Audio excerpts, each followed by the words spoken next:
Di sini dikatakan ada ability and power dan continuously. Nah, artinya mendeklarasikan kerajaan Allah itu tidak cukup sekali. Itu harus dilakukan terus menerus. Setuju dengan saya katakan amin? Nah, saudara, bagaimana setiap kita bisa mendeklarasikan kerajaan Allah? Ada mandat kerajaan Allah. Ada satu istilah yang sering didengungkan oleh Pak Roni, yaitu kingdom kolonisasi. Ini salah kan ya, harusnya C, tulisannya C ya. Kingdom colonization. Nah, Kisah Rasul pasal 3 berkata, kepada mereka yang menunjukkan dirinya setelah penderitaannya selesai, dan dengan banyak tanda yang membuktikan bahwa ia hidup selama 40 hari, ia berulang-ulang menampakkan diri dan berbicara kepada mereka tentang kerajaan Allah. Jadi Bapak Ibu perhatikan, Tuhan Yesus setelah dia bangkit dari kematian, dia tidak langsung ke sorga. Padahal dia bisa lakukan itu, tapi dia menunggu 40 hari dan berbicara kepada para murid-muridnya yang sudah 3,5 tahun melayani bersama-sama dengan dia untuk memberitakan mengenai kerajaan Allah. Nah, ini bicara tentang kingdom kolonisasi. Apa itu kolonisasi, saudara? Kingdom kolonisasi berbicara mengenai intervensi sorga turun ke muka bumi untuk mempengaruhi dan menguasai bumi. Yang mengerti katakan amin. Ya, kalau kita bicara kolonisasi, kita pasti ingat sejarah bangsa kita sendiri, Indonesia. Bagaimana kita dijajah oleh Belanda. Apa yang dilakukan Belanda? Jauh-jauh dari Eropa, Belanda datang ke Indonesia. Lalu dia menjajah bangsa ini, menguasai bangsa ini sedemikian rupa, dan mengambil kekayaan bangsa kita. Nah, itu kan menjajah. Tetapi lihat sistem yang terjadi. Sistemnya adalah mereka mengkolonisasi Indonesia menjadi bagian dari negara Belanda. Artinya apa? Dalam kolonisasi itu Belanda mulai memaksakan kebudayaan mereka untuk diikuti oleh orang Indonesia. Nah, pada zaman dahulu kan salah satunya adalah budaya mereka adalah cara berpakaian, ya kan? Cara berpakaian seperti orang Belanda, bahkan berbahasa, mereka mulai belajar berbahasa Belanda. Kalau orang-orang tua kita itu banyak yang masih jago bahasa Belanda, saudara. Lalu apalagi makanan itu makanan Belanda pun masuk ke Indonesia. Saudara tahu apa salah satu makanan Belanda yang bertahan sampai hari ini yang kita makan tuh? Ayo apa? Perkedel. Perkedel itu orang Belanda punya, saudara. Itu makanan orang Belanda, saudara. Ya kan? Karena mereka kan nggak makan nasi, mereka makan kentang. Nah, itu kentang diolah macam-macam, salah satunya perkedel. Jadi perkedel itu warisan dari Belanda, saudara. Nah, entah yang lain apa lagi lah pokoknya. Nah, kolonisasi itu berbicara mengenai mandat ini disampaikan atau dibawa, saudara, dari kerajaan Belanda kepada bangsa Indonesia. Akhirnya orang Indonesia banyak juga terpengaruh dengan budaya Belanda, cara berpakaian, makanan, berbicara, dan lain-lain. Nah, lihat Markus 18 ayat 20, mereka pun pergilah memberitakan Injil ke seluruh penjuru, dan Tuhan turut bekerja dan menemukan itu dengan tanda-tanda yang menyertai. Kalau orang Belanda pada waktu dia mulai memperkenalkan budaya, kan nggak mungkin mereka datang dengan baju biasa, datang, kamu belajar bahasa Belanda ya? Tidak, saudara. Dalam tanda petik mereka membawa, kalau bahasa rohani itu tanda-tanda yang menyertai. Apa itu tanda-tanda orang Belanda? Dari pakaiannya udah kelihatan ini prajurit Belanda. Ada senjata, itu otoritas, berani macam-macam. Orang Indonesia tembak, begitu kan? Nah, kita sebagai warga kerajaan sorga. Nah, saya cek dulu deh. Siapa yang yakin di sini saudara adalah warga sorga? Katakan. Amin. Oke. Saudara ada di kafling mana? Warga sorga. Nah, itu urusan Tuhan ya. Nah, intinya kita warga sorga. Warga sorga harus mendeklarasikan mandat kerajaan kita. Yang mau boleh tepuk tangan dulu sama-sama buat Tuhan. Nah, ada dua mandat kerajaan yang harus kita bawa dari sorga ke bumi. Lah Pak, kita kan belum ke sorga Pak. Saudara, orang yang menikmati sorga, yang menikmati Tuhan, dia sudah ada bersama dengan Tuhan di sorga. Ada lagunya, mana itu? Mana dia? Oh, kebelet. Coba Son, kasih di apa? Jadi pemusik ini harus standby gitu ya, harus cepat tanggap, jangan main HP, jangan bercanda sana sini, harus siap. Setiap kita juga begitu, amin. Ini ahli fungsi. Kasih di F. Your presence is heaven to me. Tahu lagunya? Yes, yes aja ya. Your presence is heaven to me. Saudara, kita belum ke sorga, tapi waktu kita merasakan hadirat Tuhan, kita ada di sorga. Karena sorga tanpa Tuhan sepi. Sorga tanpa Tuhan sepi. Tapi walaupun kita di bumi, kita ada bersama dalam hadirat Tuhan. Sorga ada bersama dengan saudara. Tepuk tangan sama-sama buat Tuhan.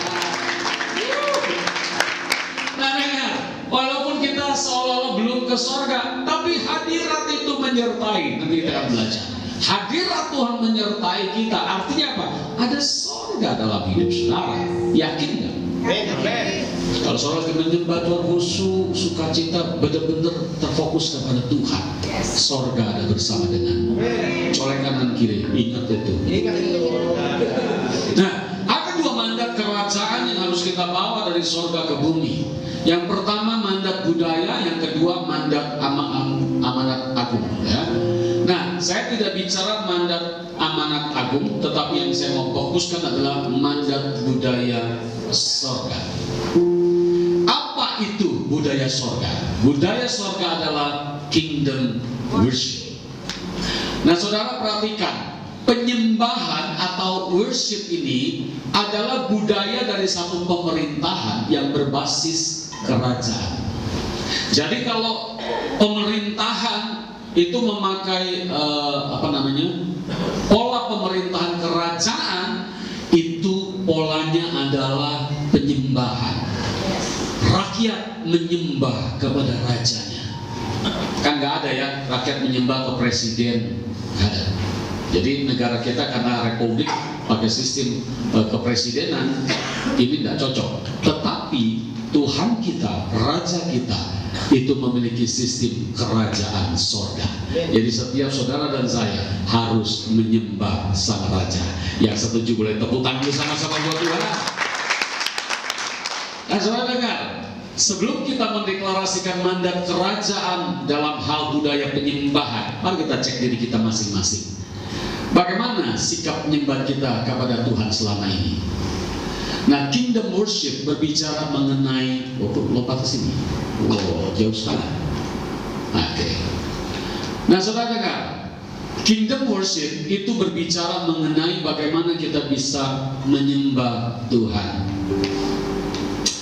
Kalau ada Pak Presiden, Pak Jokowi datang ke Hotel Flamingo, kita tidak bisa menyelonong saja, saudara. Betul kan? Ada pas pampres yang menjaga. Saudara main terobos saja bahaya. Tetapi hebatnya Raja kita nggak pakai pas pampres. Setiap kita warga surga adalah anak-anak kerajaan. Saudara adalah putra dan putri kerajaan surga. Jadi kita berhak untuk masuk menyembah kapan saja kita mau menyembah Tuhan. Setuju, katakan amin. Nah, Ibrani 10 ayat 19 dikatakan bahwa jadi saudara-saudara, oleh darah Yesus kita sekarang penuh keberanian dapat masuk ke dalam tempat kudus. Artinya semua warga kerajaan dapat menyembah Dia karena darah Yesus. Tepuk tangan buat Tuhan Yesus yang melayani kita.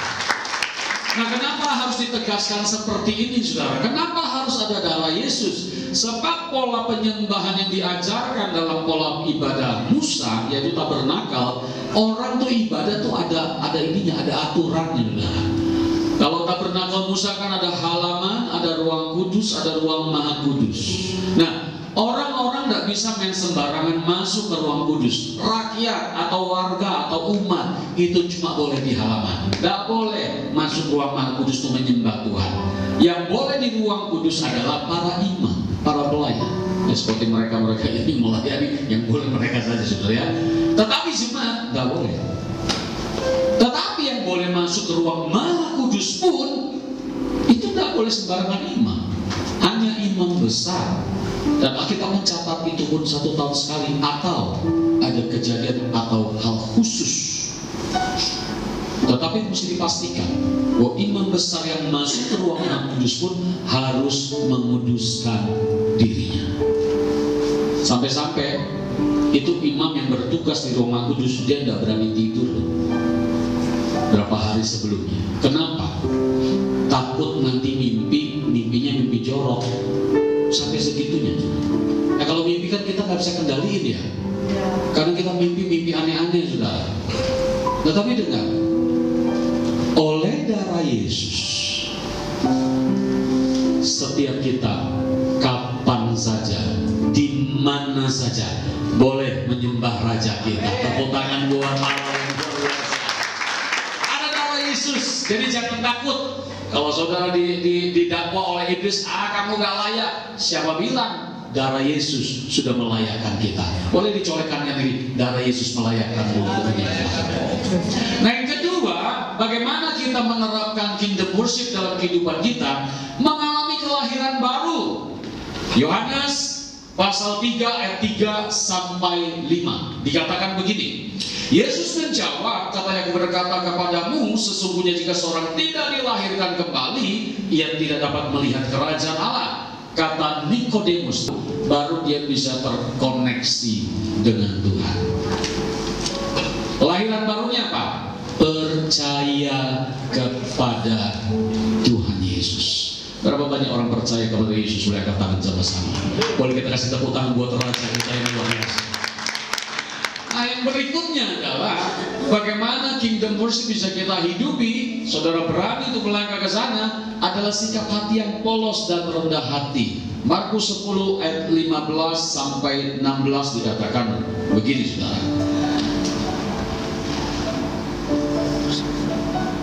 Aku berkata kepadamu, sesungguhnya barang siapa tidak menyambut kerajaan Allah seperti anak kecil, ia tidak akan masuk ke dalamnya. Lalu ia memeluk anak-anak itu dan sambil meletakkan tangan atas mereka, ia memberkati mereka.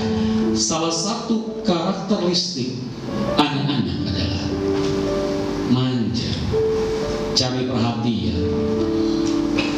Kita sama Tuhan boleh loh cari perhatian, boleh loh caper sama Tuhan.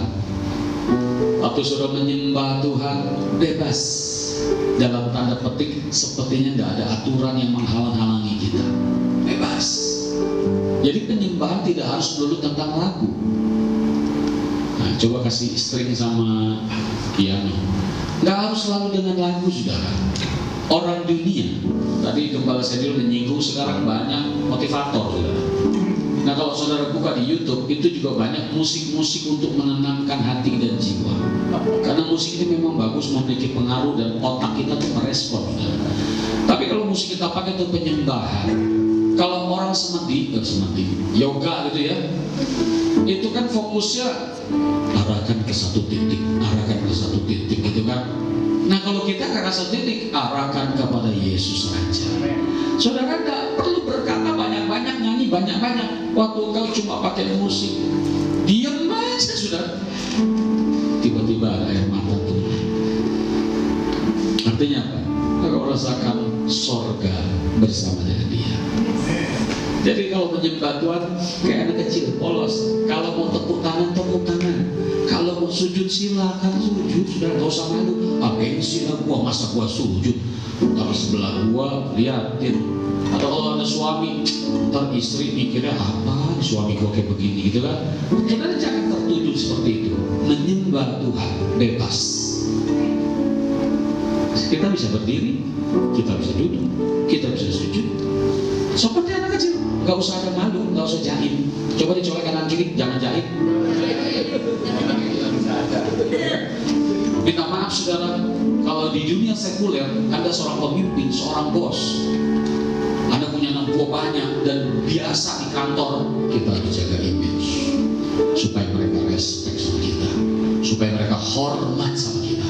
Nah, dalam menyembah Tuhan, ingat kitab Wahyu mencatat ada tua-tua, 24 tua-tua melemparkan mahkotanya.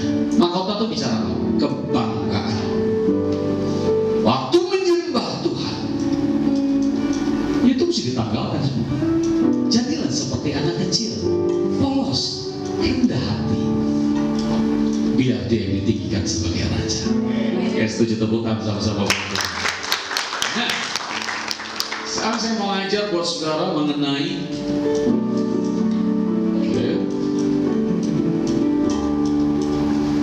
coba kalau dia. Nah, manifestasi hadirat Sang Raja. Kalau kehidupan kita menyelami mengenai kingdom worship atau penyembahan bagi raja kita, maka ada beberapa hal yang akan terjadi dalam hidup saudara. Dan saudara harus perhatikan ini. Ini penting. Saudara pernah nggak dengan orang waktu selesai ibadah komentar, hari ini kurang angkat ya ujiannya, WL kayaknya kurang ngangkat nih, ya kan, musiknya kurang mantep, ya kan, hari ini kok suasananya kayak kurang enak ya, soundnya kayak kurang mantep sudah. Nah, saudara baik-baik, ternyata hal-hal seperti itu karena kita dikuasai oleh perasaan kita. Catat dulu ya. Hal seperti itu karena kita dikuasai oleh perasaan kita. Karena pola pikir kita berkata, kalau ibadah yang diurapi Tuhan harusnya begini, harusnya begitu, harusnya begono. Padahal kita mau belajar bagaimana kingdom worship mengajar kita. Nah, yang pertama, hadirat Tuhan ada dalam diri kita. 1 Korintus 3 ayat 16-17 berkata, tidak tahukah kamu bahwa kamu adalah bait Allah dan bahwa Roh Allah diam di dalam kamu? Jika ada orang yang membinasakan bait Allah, maka Allah akan membinasakan dia, sebab bait Allah adalah kudus dan bait Allah ialah kamu. Saya mau cek dulu, berapa banyak setuju saudara adalah bait Allah? Oke, berkat. Kalau bait Allah, esensinya Allah yang tinggal dalam diri kita. Pertanyaannya, saudara percaya nggak Allah tinggal dalam diri? Aminnya fals. Kalau saudara percaya Allah tinggal dalam diri, nah itu seperti yang tadi kita nyanyi. Your presence is heaven to me. Yang bisa ya nyanyi sama-sama, cuma satu kalimat saudara. Your presence is heaven to me. Kalau Allah tinggal di dalam hidup kita, di dalam baitnya ini, berarti hadirat Tuhan itu menyertai hidupmu. Yang percaya boleh tepuk tangan sama-sama buat Allah kita.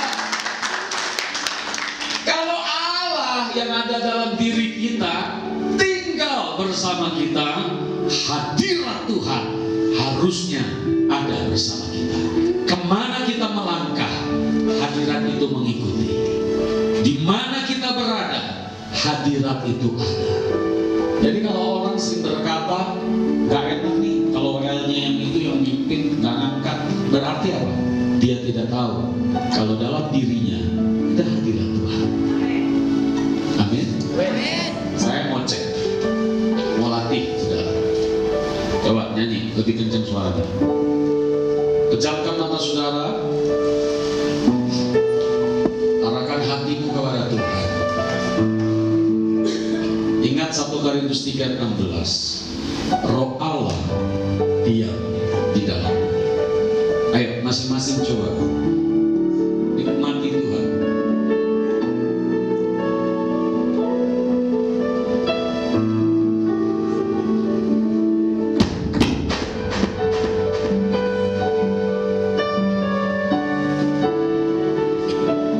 Nikmati Tuhan.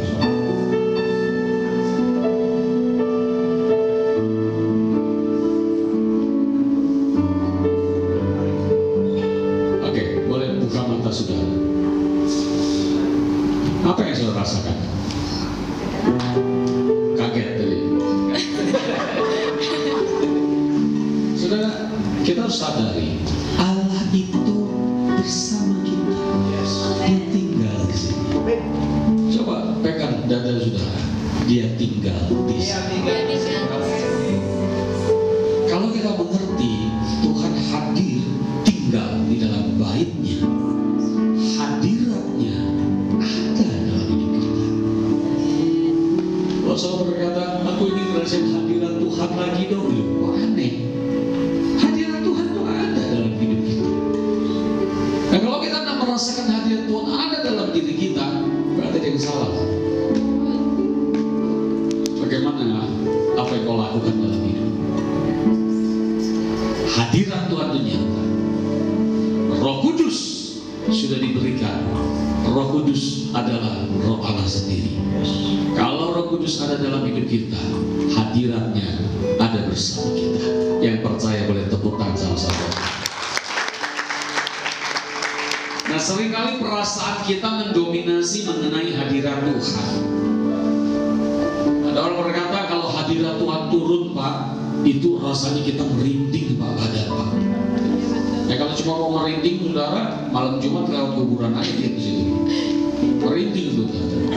Atau kalau bahasanya Pak Roni, kalau saudara mau cari yang agak sensasi-sensasi begitu, ya buka aja colokan listrik, coba gitu. Itu ada getaran-getaran gitu. Jangan cari yang kayak gitu-gitu, saudara. Percaya hadirat Tuhan ada dalam hidupmu karena Roh Allah tinggal di dalam hidupmu. Nah, itu yang pertama. Yang kedua, kita harus menyadari bahwa Tuhan itu hadir di mana-mana. Tuhan itu omnipresent, saudara. Nah, kita baca ayatnya ya, Yesaya 48 ayat 35. Jadi, keliling kota itu adalah 18.000 hasta. Sejak hari itu, nama kota itu ialah Tuhan hadir di sini. Nah, dalam bahasa Ibrani, saudara, Tuhan hadir di situ menggunakan kata Jehovah Shammah atau omnipresent, maha hadir. Tuhan hadir gak di tempat ini? Tuhan hadir gak di rumah saudara? Nah, saudara dengar, Tuhan kita hadir di mana-mana. Dia Allah yang besar, Allah yang berkuasa. Nah, satu kali ini kesaksian nyata, saudara. Saya diceritakan oleh teman saya lupa sekitar tahun 90-an.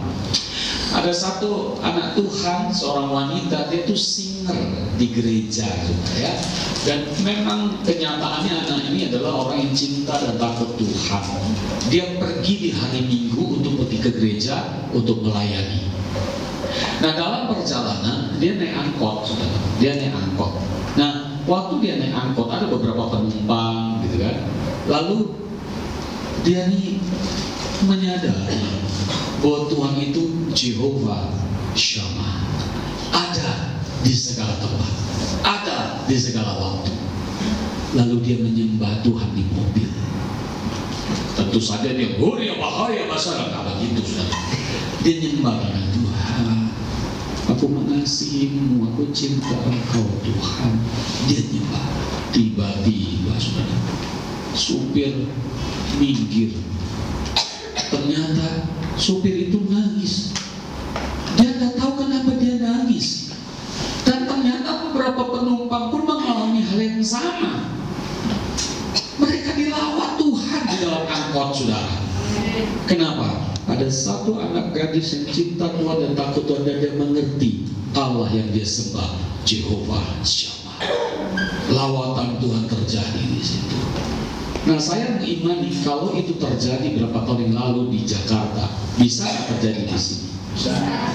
Saudara lagi naik angkot, terus nyembah Tuhan, Tuhan, Tuhan, tiba-tiba supir, kenapa pula aku menangis ini? Minggir dia, kenapa menangis ini Tuhan?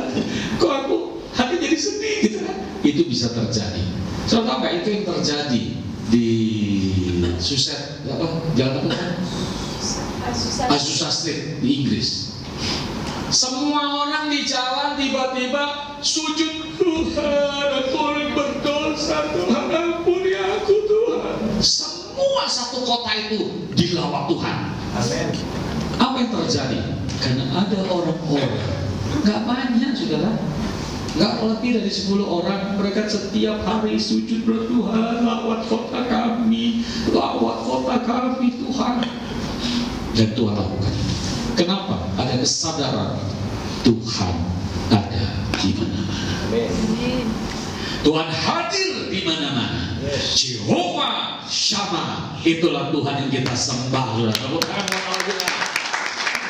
Nah, yang ketiga, Tuhan hadir dalam komunitas terkecil.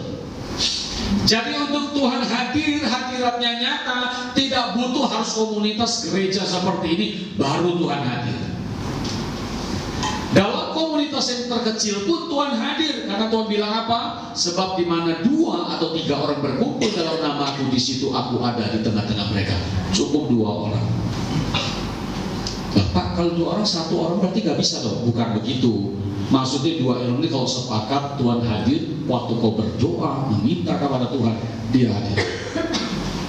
Nah, masalahnya kalau kita berkumpul demi nama Tuhan, apa yang kita lakukan? Kita berseru nggak kepada Dia? Kita memanggil nama Dia. Dan ini kan terjadi juga untuk kelompok kecil, untuk keluarga-keluarga. Sebuah keluarga. Waktu kita memuji, menyembah Tuhan, memanggil nama Tuhan, Tuhan hadir. Matius 17 ayat 2-6. Lalu Yesus berubah rupa di depan mata mereka. Wajahnya bercahaya seperti matahari dan pakaiannya menjadi putih bersinar seperti terang. Maka nampak kepada mereka Musa dan Elia sedang berbicara dengan Dia. Kata Petrus kepada Yesus, Tuhan, betapa bahagianya kami berada di tempat ini. Jika Engkau mau, biarlah kudirikan di sini 3 kemah, 1 untuk Engkau, 1 untuk Musa, dan 1 untuk Elia. Dan tiba-tiba sedang ia berkata-kata, turunlah awan yang terang menaungi mereka, dan dari dalam awan itu terdengar suara berkata, inilah anak yang kukasihi, kepadanya lah aku berkenan, dengarkanlah dia. Mendengar itu tersungkurlah murid-muridnya dan mereka sangat ketakutan. Saudara, pada waktu hadirat Tuhan turun, maka ada satu jaminan betapa bahagianya. Kalau hadirat Tuhan turun, ada sukacita dalam hati kita. Amin. Setuju nggak saudara? Yes. Ya kan, kalau saudara lewat kuburan, rasanya hatinya kok kayak ngikutin gua, gitu kan? Tapi kalau dalam hadirat Tuhan, kita rasa tenang, kasih disebut. Kalau dalam hadirat Tuhan, sebab hanya dekat-Mu, Allahku, ku rasa tenang. Sebab hanya dekat-Mu, Allahku, kedamaian abadi selalu di hidupku. Saudara setuju? Dalam hadirat Tuhan, engkau rasakan bahagia? Yes. Ya, coba dilihat mukanya kanan kiri, ada muka stres kan? Kalau orang bahagia kan kelihatan dari mukanya ya. Ya, Papi Jovin sama Mami Jovin lagi bersuka cita, ya. Tiap hari, wah, lebih muda 10 tahun. Soal dengar, hadirat Tuhan bisa dinyatakan secara langsung.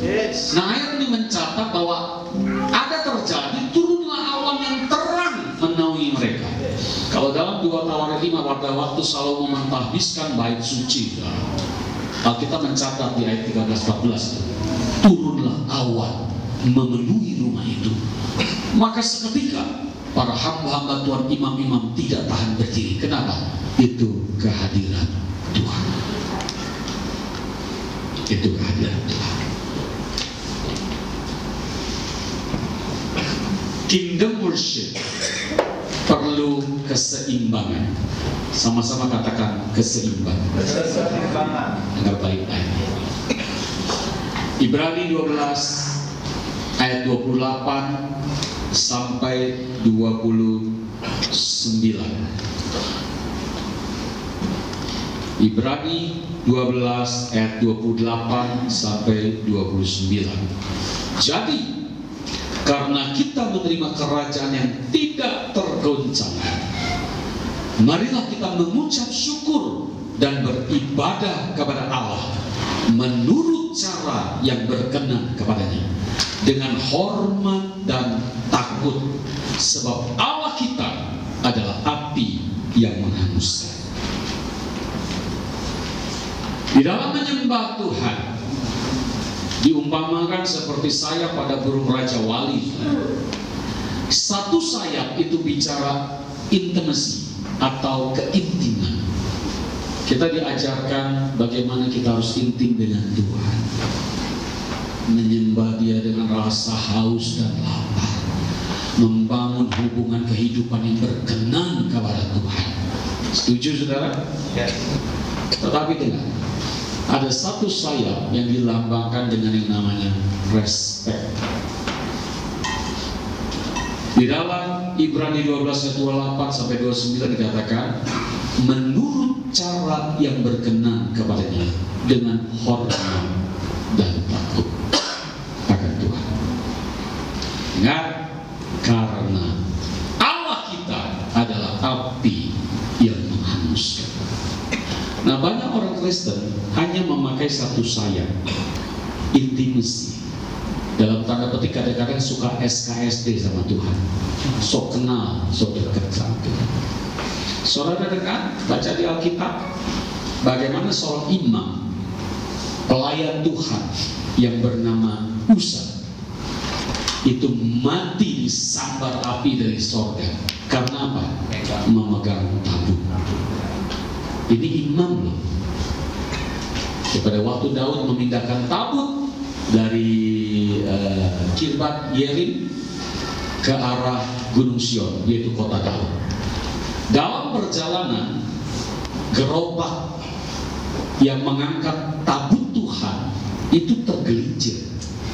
Kan pakai kerbau ya, pakai lembu sapi ngangkatnya, tergelincir dan Uza refleks memegang tabut itu.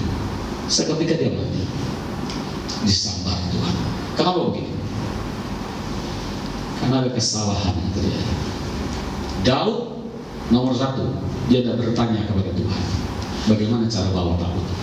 Yang kedua, tentunya dia melanggar. Karena membawa tabut tidak boleh pakai gerobak.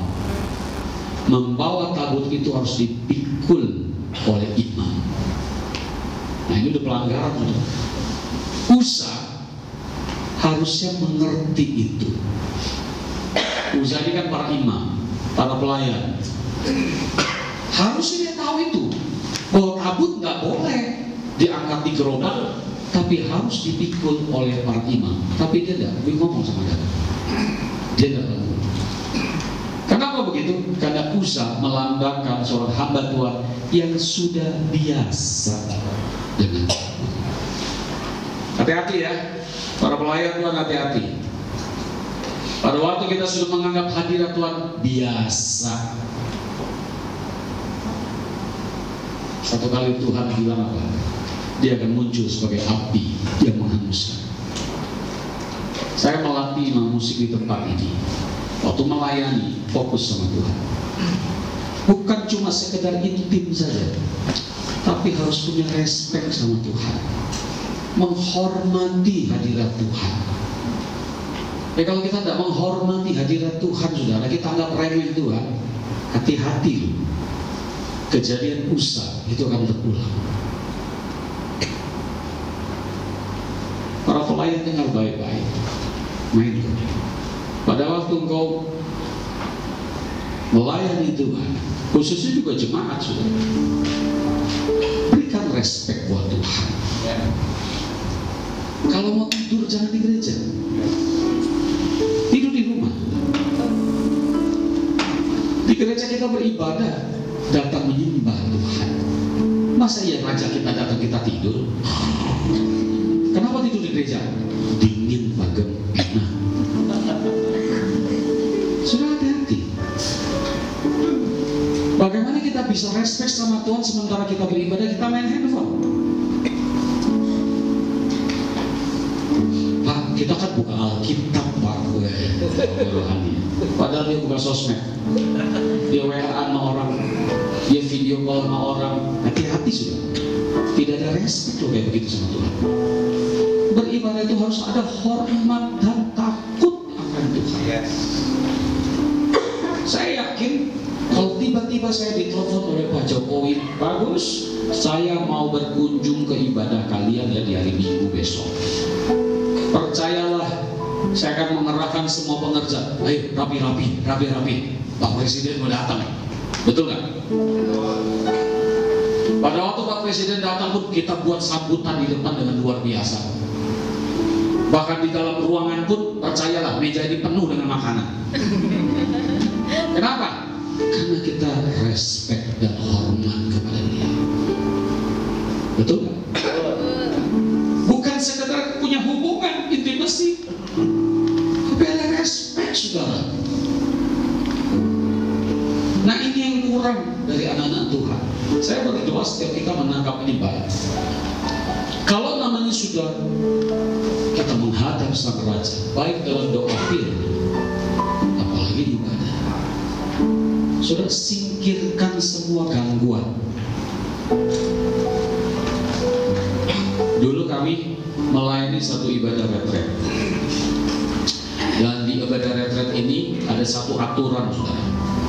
Bapak Ibu Saudara yang dikasih Tuhan, untuk ketertiban kita bersama, maka sebelum ibadah tolong handphone dikumpulkan. Kumpulin. Kalau sampai ada handphone yang berbunyi di tengah ibadah, mohon maaf, handphone itu jadi korban persembahan. Dan ya ajaib, saudara, mereka mengikuti itu. Waktu kita lakukan hal kecil seperti itu, kok saya rasakan itu suasana beda banget. Waktu memuji menyembah Tuhan, wah bisa khusyuk. Semua orang bisa khusyuk menyembah Tuhan tanpa gangguan handphone. Yang mengerti katakan? Jadi saudara, jangan ada gangguan apapun, saudara izinkan. Maaf ya, saudara punya usaha, tapi ini orderan Pak. Percayalah, sekalipun itu hilang, Tuhan bisa gantikan yang hilang. Yang yes kok bukan pengusaha nih. Pendeta mah enak ngomong begitu. Jadi kalau lewat kan jumlahnya berapa gitu. So percayalah, waktu kita menaruh hormat kepada Tuhan, Dia akan memperhitungkan. Kenapa sih kita nggak berani? Coba waktu kita ibadah, ya kan? Handphone digetar, taruh di kantong, lagi nyembah. Saya rasakan lawatan Tuhan, ada getaran. Itu handphone lain bunyi itu, ya kan? Coba belajar sudah. Ini hal kecil ya, belum lagi yang lain. Saya suka mengajarkan gini, kalau sudah lagi dalam ibadah, penyembah, udahlah, janjian sama orang, biarkan yang terlambat, nggak apa-apa. Tapi kita yang sudah ada di dalam ibadah, fokus kepada Tuhan. Jangan sudah lagi ibadah, saya acok mana sih, belum datang lagi.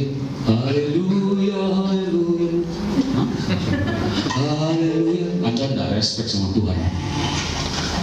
Enak gak sih kalau kita lagi ngobrol sama orang, terus dianya main apa yang kaca-kaca,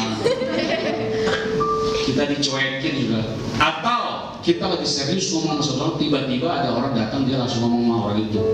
Kita rasanya gimana? Kita aja manusia bisa rasain itu loh, apalagi Tuhan.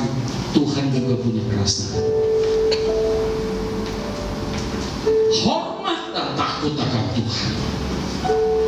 Sebab dia bukan hanya tampil sebagai Bapa yang baik, tapi Alkitab catat dia juga bisa tampil sebagai api yang menghanguskan. Kalau kita menaruh hormat karena Tuhan seperti itu, berarti ada level yang kita naik, saudara. Kita semakin dewasa di dalam Tuhan. Termasuk kalau di komsel juga begitu, saudara. Kan tadi sudah dibilang 2-3 orang Tuhan hadir. Kalau Tuhan hadir, bagaimana cara kita memberikan hormat kepada Dia? Takut kepada Tuhan, serius dalam menyembah Tuhan, tapi juga penuh kasih kepada Dia. Nah, saya mau ajak saudara Bapak Ibu memperhatikan ini, karena ini salah satu kunci kingdom worship terjadi. Harus ada kesadaran dari kita pada waktu raja kita ada di tengah-tengah kita, respon seperti apa yang kita berikan. Penyembahan akan naik kalau keseimbangan ini terjadi. Ada keintiman, kedekatan kita dengan Dia sebagai Bapa yang baik, tapi juga ada respek, hormat, dan takut kepada Tuhan sebagai Allah yang besar. Nah, baru kalau dua sayap ini terjadi, Raja Wali itu bisa terbang tinggi. Banyak gereja tidak memperhatikan ini, hormat dan takut akan Tuhan. Saya mau ajari setiap saudara Bapak Ibu, termasuk para pelayan, tolong kalau selama pelayanan fokus, jauhkan handphone saudara. Jadi saya setuju dengan saya. Ini kingdom worship. Belajar bagaimana kita menghormati Tuhan. Saya ingat berapa tahun yang lalu, berapa puluh tahun yang lalu, saya melayani waktu itu sebagai worship leader. Pembicara pengkhotbah hamba Tuhan waktu itu adalah Pastor Mark McClendon. Tahu kan? Ibunya Solusi, saudara? Nah, CBN. Itu kan orang bule, saudara. Makanya kalau saya lihat saya kan mirip-mirip dari itu. Nah, dia ini lagi khotbah. Bahasa Indonesianya fasih, saudara. Entah bagaimana hari itu ya. Itu kan cuma bangunan ruko 2 lantai. 2 lantai, 2 ruko jadi 1, saudara. Jadi nggak terlalu besar, mungkin mirip seperti ini, cuma lebih kecil. Mungkin batasnya di situ. Nggak tahu dalam ibadah hari itu tuh kok entar pengerja, entar jemaat, karena di samping sebelah sini pintu untuk ke toilet. Ke toiletnya di atas lantai 2. Itu warawiri, sudah. Saya juga perhatikan. Oh, padahal nggak bisa duduk tenang diem gitu. Bener aja. Ini hamba Tuhan marah, saudara. Kenapa Anda tidak bisa duduk diam tenang untuk mendengar firman Tuhan? Kenapa harus jalan-jalan seperti itu? Anda tidak menghormati kehadiran Tuhan. Oh iya, itu langsung hening, saudara. Sama seperti sekarang. Belajar menghormati Tuhan. Para pelayan belajar menghormati Tuhan. Fokus kepada Tuhan. Karena kita bukan melayani manusia, kita melayani Allah kita. Tanamkan dalam hidupmu ada keintiman. Kejar Tuhan terus. Tapi jangan lupa taruh hormat dan takut akan Tuhan. Ini harus seimbang. Kingdom worship, penyembahan kepada Raja akan bekerja dengan baik kalau dua hal ini selaras, ada keseimbangan di dalamnya. Nah, saudara,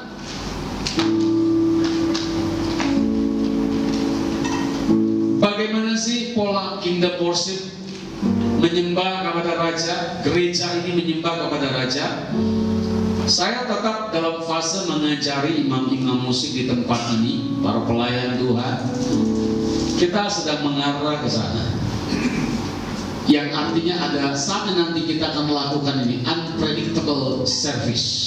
Itu akan ketahuan. Tapi percaya sama saya, kalau kita memberi ruang kepada Tuhan untuk memimpin ibadah kita, ada keintiman di dalamnya, tapi juga ada hormat dan takut akan Tuhan. Saya percaya orang-orang yang dipilih Tuhan untuk bermazmur adalah orang yang takut Tuhan. Jadi ini ada main-main. Dan saudara perhatikan, mimbar ini bukan tempat pertunjukan. Ada pemusik, ada WL, ada singer, bukan buat ditonton. Colek kanan kiri, bukan pertunjukan. Jangan salah ya. Ini karena gedungnya seperti ini, kotak begini, ya otomatis kita menyesuaikan supaya muatnya lebih banyak. Ya bentuknya bangkunya teater kayak begini, saudara. Tapi kalau Tuhan izinkan nanti GBI Rock punya gereja sendiri, saya nggak mau kursinya kayak begini. Saya pengen para pemusik, para pemuji itu ada di tengah-tengah kita. Nah, saudara menyebar itu. Kenapa? Karena mimbar ini bukan tontonan. Saudara datang beribadah bukan nonton WL, bukan nonton singer, bukan nonton pemusik. Itu gila banget, main drumnya jauh banget itu kayak begitu. Jangan kayak Rojo. Ya ampun, si Michael main keyboardnya itu jari kayak melayang. Bukan tontonan loh. Fokus kita bukan mereka. Mereka menolong membantu kita untuk menyembah Raja kita. Fokus kita adalah Raja kita. Fokus kita adalah Yesus Tuhan. Fokus kita adalah Allah semesta alam. Jadi jangan datang beribadah ke gereja itu untuk menonton. Ke gereja setiap kita datang menyembah Tuhan, bawalah hidupmu sebagai persembahan yang hidup, yang kudus, yang berkenan kepada Tuhan. Itu ibadahmu yang sejati. Jadi jangan nonton, saudara. Saya pengen kita belajar ya, nih ya. Saya pengen saudara aktif pada waktu kau beribadah, pada waktu pujian penyembahan, aktif menyembah Tuhan. Pada waktu kau dengar firman Tuhan ada hal-hal penekanan yang amin, saudara, itu jangan ragu-ragu untuk merespon, saudara. Jadi bukan tontonan di depan ini. Ya kan? Begitu salah, salah. Ya kan? Kemarin Bugem kirim di grup jemaat ada video TikTokan ya, respon apa macam-macam orang datang beribadah, kira-kira gitu kan? Ada yang serius mendengarkan firman, ada yang serius memuji Tuhan, tapi ada yang main HP, ada yang ngobrol, ada yang ini itu segala macam. Nah saudara, saya ngomong sama Bugem, di Rock nggak ada yang kayak begini. Di Rock semuanya serius sama Tuhan. Nah, tapi kamu jangan ragu-ragu ya. Berikan penyembahan unpredictable service. So perhatikan, mandat budaya sorga adalah kingdom worship. Seluruh warga sorga adalah orang-orang yang tahu bagaimana menyembah Raja. Dan itu akan jadi deklarasi hidup saudara. Dimanapun saudara tinggal, dimanapun saudara ada, kalau rumahmu penuh dengan pujian, tetanggamu dengar, ini rumah orang Kristen. Kenapa? Setiap hari ada lagu pujian, ada lagu penyembahan. Ya kan? Gak apa-apa saudara ditandai gitu. Kita declare. Kenapa? Sekarang TikTok aja, Tuhan Yesus tidak berubah. Itu kedengaran sampai mereka pun ikut berperan, saudara. Jadikan kesaksian gaya hidup menyembah saudara. Amin. Jadi kalau ada kejadian apa-apa yang menimpa saudara, nomor satu saudara berkata, puji Tuhan, haleluya. Sekalipun berat, haleluya. Ya kan? Nah itu akan jadi ciri khas bagaimana Anda membawa mandat budaya sorga dalam kehidupan setiap hari. Satu kali lagi kita masuk dalam declaring His kingdom mandates. Hidupi budaya sorga, kingdom worship dalam hidup kita melalui penyertaan Tuhan seperti ini, dan kita mendeklarasikan mandat kerajaan sorga. Mari kita pakai putih bersama.